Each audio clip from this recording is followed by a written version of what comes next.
কৃষিতে সফল হওয়ার জন্য আপনাকে ট্রিক্স অবলম্বন করতে হবে। যদিও আমি নতুন হিসাবেও এইবার যে ট্রিক্সটা অবলম্বন করছি, যারা অভিজ্ঞ আছেন তারা অবশ্যই কমেন্টে জানাবেন আমার ট্রিক্স ঠিক আছে। বাংলাদেশ একটি কৃষি প্রধান দেশ, সরকারের উচিত কৃষিতে প্রচুর পরিমাণে বাজেট দেওয়া। এখন এই বছর মুদ্রাস্ফীতি বাড়ার চান্স কিভাবে আছে? যদি এই বছর ধান উৎপাদন করতে না পারে, চালের দামটা বেড়ে যাবে। এই বছর ধান উৎপাদন করতে পারবেন না শুধু পানি আটকে যাওয়ার কারণে। তো ধান বাংলাদেশের প্রধান, চাল উৎপাদন হয়, চাল থেকেই রাইস হয়, ভাত হয়। আসসালামু আলাইকুম। আজকে চলে আসলাম আমার সবজির বাগানে। এটার সাহায্যে জালে উঠবে, এই যে উপরে জাল। তো এগুলো এখন বাঁধবো, এটা দিয়ে বেঁধে দিব। বেঁধে দেওয়ার পরে হচ্ছে এগুলো উপরে উঠে যাবে। তো গাছগুলোকে আমি এভাবে বেঁধে দিচ্ছি। আমি বাঁধতেছি হচ্ছে চিচিঙ্গা গাছ। এগুলোর বয়স 10 দিন হয়ে গেছে। 10 দিনে মোটামুটি এটার আগা ছেড়ে দিছে, মানে এটা এখন উপরের দিকে উঠতেছে। তো এটা 12 পাতা হইলে কাটিং করা হবে। 1G 2G 3G এই কাটিংগুলো আপনাদেরকে দেখাবো। এখানে প্রায় 40% জমি আছে।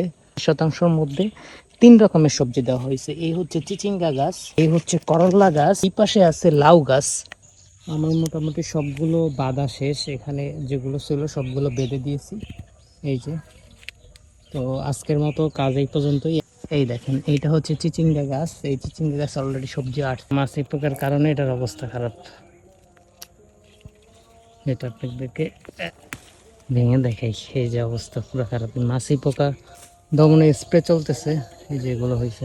এখানে এই যে হচ্ছে লাউ গাছ, মাঝখানে কিছু পাট গাছ বোনা হয়েছিল। এগুলো যদিও বাণিজ্যিক আকারে না, খাওয়ার জন্য এগুলো আমরা নিয়ে খাচ্ছি। পাট শরীরের জন্য অনেক উপকারী। তো এরকম নিজের হাতে সবজি উৎপাদন করার এই অভিজ্ঞতাটা আমার এই প্রথম হয়েছে। যদিও এর আগে বাবার সাথে অনেকবার উৎপাদন করছি, ওই সময় আমি কিছুই বুঝতাম না। এইবার হচ্ছে নিজেই উৎপাদন করার চেষ্টা করছি। এইবার হচ্ছে, আগে ছিলাম আমি হেল্পিং, এখন হচ্ছে বাবা হেল্পিং, আমি হচ্ছে উৎপাদন করতেছি। তো এই লাউ গাছগুলো আমার এখানে আছে। লাউ গাছগুলো যদিও এখনও বাঁধার উপযোগী হয় নাই। এই দেখেন, মাশাল্লাহ, এগুলো হচ্ছে ইয়ার মালিক সিডের। এই হচ্ছে আমার লাউ গাছ। এই লাউ গাছের প্রজেক্ট। লাউ গাছে অলরেডি 10 দিন বয়স হয়ে গেছে। আর 3টা কাটিং আছে, 1G 2G 3G। এই কাটিং করার মাধ্যমে আপনার হচ্ছে অধিক পরিমাণে ফলন পাওয়া যাবে।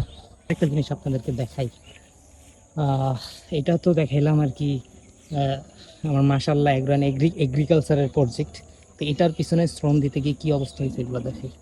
এই যে পা দেখেন, এখানে গত 10 দিনে কয়েকবার কাটছে, রক্ত অনেকগুলো বের হয়েছে। এই যে গতকালকে এখানে কাটছে।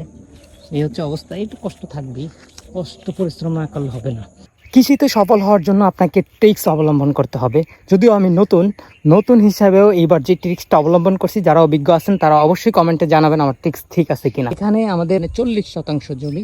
40% জমির ভিতরে আমরা হচ্ছে 5-6 ধরনের সবজি দিয়েছি। আমি দেখাই, এই পাশে যে মাচাটা আছে, এই মাচাটা 7টা আট আছে। এই 7টা আটের উপরে লাউ গাছ দেওয়া হয়েছে।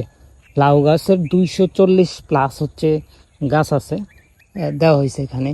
তারপরে লাউ গাছ যেখানে শেষ, সেখানেই বরবটি গাছ দেওয়া হয়েছে। যেহেতু এই আটের এই পাশটা খালি থাকবে, এবং পরবর্তী আট হচ্ছে এখান থেকে আবার শুরু। তো এই মাঝখানে যেই 2টা আটের জয়েন্ট ছিল, জয়েন্টের মাঝখানে আমরা এই যে এ শেপে হচ্ছে বটবড়ি গাছ দিয়েছি। এই পাশ থেকেও দিয়েছি, এই পাশ থেকেও 2ভাবে উঠে যাবে বটবড়ি গাছ। যখন এই আটটার এখানে শেষ, এখান থেকে আবার আমরা এই যে করলা গাছ দিয়েছি। করলা গাছ এই দুইটাতে দেওয়া হয়েছে। তারপরে আবার দেওয়া হয়েছে এই যে চিচিঙ্গা গাছ। চিচিঙ্গা গাছের সাইডে আরেকটা গাছ আছে, অনেকে চিনেন কিনা, যদিও এইটা আর এটা সেম একটু ডিফারেন্স আছে, পাতা বড় ছোট। এটা হচ্ছে রাইস গাছ, এইখানে দেওয়া হয়েছে রাইস গাছ। এরকমভাবে যদি আপনি একটা জমির ভিতরে সমন্বিতভাবে চাষ করেন, তাহলে আপনার একটি সবজির দাম ফল্ট করলে অন্য সবজি দিয়ে আপনি সারভাইভ করে উঠে যেতে পারবেন, আপনার খরচ উঠাইতে পারবেন এবং লাভবান হতে পারবেন। দেখা গেছে আমার লাউর প্রজেক্টে লাউয়ের দাম কম পড়লো, করলা দিয়ে আমি উঠে যাব। করলার দাম কম পড়লো, বটবুটি দিয়ে উঠে যাব। বটবুটির দাম কম পড়লো, চিচিঙ্গা দিয়ে উঠে যাব। চিচিঙ্গার দাম কম পড়লো, ধুন্দুল দিয়ে উঠে যাব। তারপরে সাইডে তো আউট ফসল আছেই। তো এই ট্রিক্স কাজে লাগাইতে পারলে কৃষিতে আপনি সফল হবেন। আমরা যারা শিক্ষিত আছে, শিক্ষিত যুবকরা যখন আপনার কৃষিতে চলে আসবে, তখন কৃষি সেক্টরটা আরও উন্নত হবে। সরকারকে অনুরোধ করব এই সেক্টরে আরও বেশি গুরুত্ব দেওয়ার জন্য। বাংলাদেশ একটি কৃষি প্রধান দেশ, সরকারের উচিত কৃষিতে প্রচুর পরিমাণে বাজেট দেওয়া। এই পাশে আমি দেখাই এই বছর আমাদের এই এলাকায় ধান হবে কিনা, তো এই জায়গায় না বিভিন্ন জায়গায় ফসল এবং আপনার হচ্ছে ধান উৎপাদন করতে পারবেন না শুধু পানি আটকে যাওয়ার কারণে। তো সরকার যদি এটার প্রতি নজর দেয় যে পানি কিভাবে নিষ্কাশন করা যায়, পানি নিষ্কাশন ব্যবস্থা যদিও সরকার খাল খনন একটা ভালো উদ্যোগ নিয়েছে, এটার সাথে সাথে এখানে সব অঞ্চলে একবারে প্রত্যন্ত অঞ্চলে সব জায়গায় নজর দিতে হবে যে পানি কিভাবে নিষ্কাশন করা যায়। পানি নিষ্কাশন করলেই মানুষ শস্য উৎপাদন করতে পারবে, বাংলাদেশের প্রধান কৃষি পণ্য ধান উৎপাদন করতে পারবে। তখন বাংলাদেশে হচ্ছে আপনার যে মুদ্রাস্ফীতি এটা অনেক অংশে কমে যাবে। এখন এই বছর মুদ্রাস্ফীতি বাড়ার চান্স কিভাবে আছে, এই যে যেই ফসলের জমিগুলো এগুলো যদি এবছর ধান উৎপাদন করতে না পারে, এখানে দেখা গেছে যে কত 100 থেকে 150 বিঘা জমি হবে, এরকম অনেক আছে, অনেক হাজার হাজার বিঘা আছে এই বছর ধান উৎপাদন করতে পারবে না। যদি এই বছর ধান উৎপাদন করতে না পারে তাহলে এই বছর আপনি দেখেন চালের দামটা বেড়ে যাবে, কারণ যেগুলো মজুদ আছে মজুদগুলো খরচ হবে এবং আমদানি করতে হবে। তো এইটার কারণে হচ্ছে আপনার দাম বেড়ে যাবে, মানুষের কষ্ট হবে, যারা কৃষক আছে তাদেরও অনেক কষ্ট হয়ে যাবে, তারা কিভাবে চলবে, যাদের টাকা আছে তারা না কিনে নিবে, তারপরও তো অনেক দাম হবে।